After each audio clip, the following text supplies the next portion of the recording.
What are 8 differences between the rich and the poor? Anna Kelly's back with us. 5 or 6 years in the running, the longest millionaire guest coming back. Anna, it's another year is almost up. Can you believe it? I can't. It's crazy. I think we're at 7 years. I think we started talking at the end of 2018. I So think you're right. wow. That's We pretty haven't aged amazing. a bit, right? No, not well. Actually, I would tell you we're both in much better shape than we were 7 years ago, no doubt. Absolutely. Absolutely. That's pretty great. Well, let's talk about the differences we've seen between the rich and the poor. Obviously, you guys don't know our story. Both of us grew up with very little. Now we have more than we deserve. And, we've seen a lot of people in our times. And Anna's actually, helped mentor, lots of people, even had the job of wealth management for a while. So Yeah. I'm curious, Anna, to start us off, what's one of the differences you see between the rich and the poor? One of the things I would say is just mindset about money. When you are poor, and I know I grew up poor and I still have family that is poor, unfortunately, but when you don't have a lot of money, you definitely have a scarcity mindset about money. And so that scarcity mindset, you're always thinking this could be my last dollar, or I might not, be paid next week, or I might, my electric bill might be too much. And so that scarcity mindset about money really impacts spending decisions. And when you don't think that dollars are available readily and you can't consistently rely on the same amount of income every month, when you do get money, it's like, oh, I might not get this again, so I'm going to go spend it on something that we can enjoy. And so you kind of self-soothe on purchases, whether that be, an expensive, you see people in poverty that live in, really, really rough areas still have $200 pairs of shoes and, gold jewelry. And so those are the kind of things that you go spend money on stuff that you think, I might not get a chance to own this again. And it really derails the ability to build wealth because of that scarcity mindset about money that gets you to then go self-soothe with spending. Yeah, when I think about the differences I've encountered really the last 5 or 6 years, to me, it's really speed of activities. And what do I mean by that? Right. When I'm around, some of the people, whether they be entrepreneurs or larger investors, when there's a decision to be made, it's often made in seconds, and it's kind of, you're off to the next thing. And, a lot of the folks that I know that are poor, that it's like they're petrified of making a decision because they're thinking about all the things that could go wrong. Even if the things that could go wrong are 1 or 2% chances, it just never stops. They're just like, they've been sitting on this decision for days and days. And by then the opportunity's gone. Right. Yeah. So again, first thing that jumps out to me is just speed to make a decision. The rich the rich maybe don't have a better batting average. They just make more choices. So it looks like they win more. Right. Well, and But they when you're have broke, more money with yeah, which to make those decisions, So when you're living check to check, when you're really poor, you really don't have extra.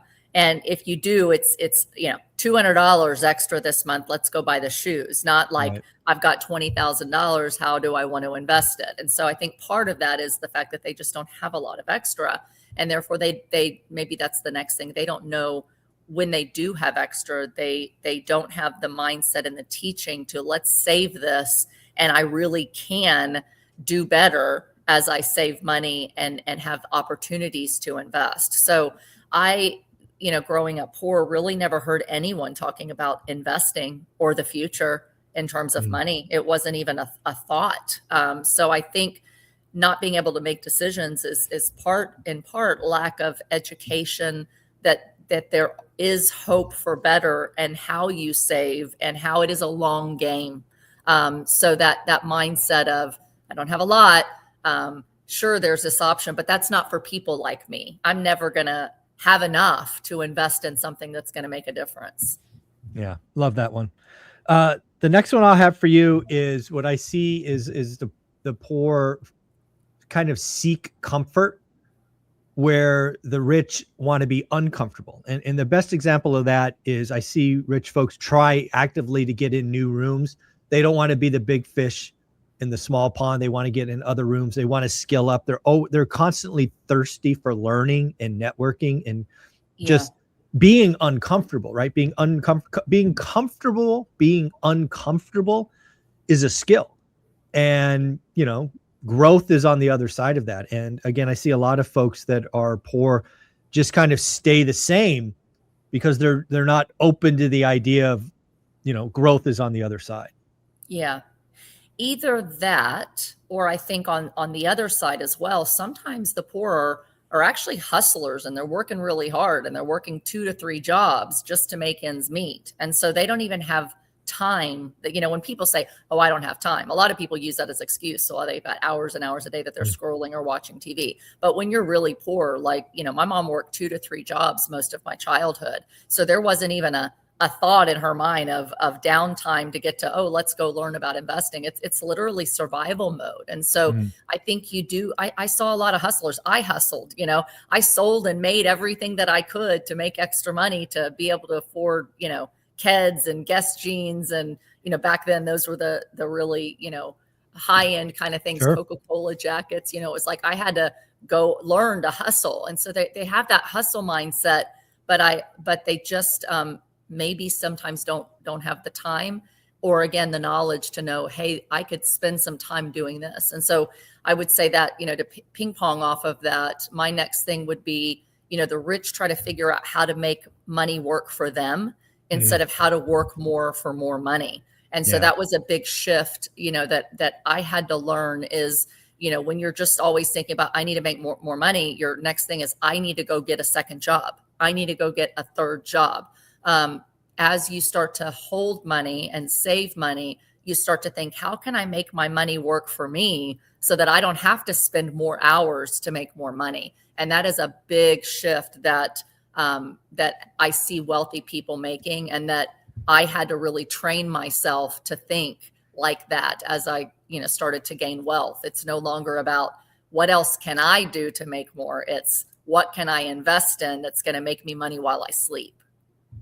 Yeah, the next one for me really is, and I don't know how else to say it, but belief. You've got to believe, you got to believe it's possible. You've got to believe in a better future.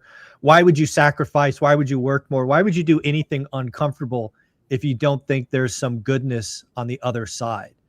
And, that's just so important, especially today with social media and the algorithms and just all of the doom loops that people find themselves in. You just can't get out of it if you just keep consuming poison. You've got to believe it's possible. Yes, it's hard. Yes, it takes time. Yes, it's sacrifice. Yes, yes, yes. But if you don't believe it's possible, nobody can help you. Yeah. That's a big one for me. Absolutely. That loss of hope for better is really what keeps people in a cycle of poverty. And I've seen it, in my own upbringing, but also working with inner city kids. We had an organization in Houston called Hope for Youth, and it really was about showing them hope that things can be better, both with God and with mentors, and surrounding yourself with people that believe in you. And so I think that's another thing, not having enough people that they're surrounded with that are doing differently, and encouraging them that, hey, there is a better way, and we can show you how. We believe in you, and we can give you that hope for a better future. And hope that's probably the number one thing, Michael, in all of it, because, I've seen some of our inner city youth become doctors and, go into the military and rise up in the ranks of officer because they had hope. They had mentors that taught them about the importance of education, that had tutoring, that had, after school help, job and resume building, applying for scholarships, people that just pour in. And so it's important, if someone is poor, that they start surrounding themselves, not just, although it's important, you mentioned it, people who can teach them stuff, but people who believe in them and that can show them that, hey, better is possible. Because that's encouraging and addicting just as much as all the people that says there's no hope, we're never going to get out from under this, we're basically slaves to the government, and there's no point in working harder because it's all just going to cost more, and that mentality has kept a lot of people stuck. Love it. Well, let's bring it home. We've done 6. We've got one more each. What's your final one? I think just really learning to live below your means. And so as much as it is hard that poor people do live check to check, and they struggle, and a lot of them, again, are hustling, if they really look at their expenses and what they're spending money on, they tend to blow a lot of money, again, for the reasons that we talked about. But, you've got expensive cell phones and cell phone bills rather than a name brand phone that does the job just as well. And so, you've got to look at, are you really saving anything? Are you living check to check, and are you spending a lot of money eating out and going to the movies and have Starbucks habit on the way to work, and so learning to live below your means. And the more we built wealth, first of all, we couldn't have done it if we hadn't done the Dave Ramsey rice and beans and rice, not going into debt for stuff, because interest, 20% interest on credit cards really racks up. So getting control of your expenses, understanding where your money is going, and then wealthy steward the money. They make a plan, like, here's how much money I have going in, here's how much I have to spend, here's how much I have to save and give first, and then only the extra do I get to go blow on stuff that I want. And so that is not something taught, and it is a big difference I see between the wealthy and the not wealthy. Is the wealthier tend to live below their means no matter how much they have. Couldn't agree more.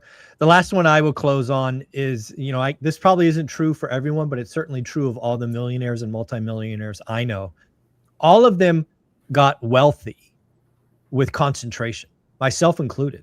Mm-hmm. Maybe they're diversified now. Maybe they have multiple income streams now, but most people, especially if you have a job, and this was my case, I only had so many minutes in the day to devote to building wealthy, and I had to get a buy box and focus, and it took a decade, and all of those things. But you just got to be elite at one thing. You just got to catch one cycle and do it for a long time, do it for a decade, and your chances of getting wealthy are really, really good.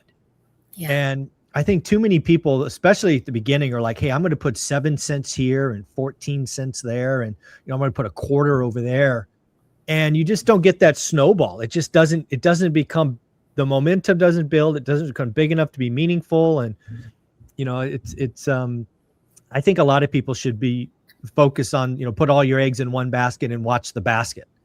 Yeah. With a long-term view. Yes. That's the key, because so many, I know, and when we lived it, buy lottery tickets, like the chance of winning is very, very slim, but it's that short-term get rich quick rather than it's going to take a really long time, but I'm committed to it and I'm going to stay focused.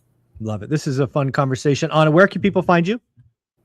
You can find me here on social media at Anna Kelly REI Mom, and for real estate and wealth consulting, my website at AnnaKellyInvesting.com. Thank you so much. Have a great day. Thank you.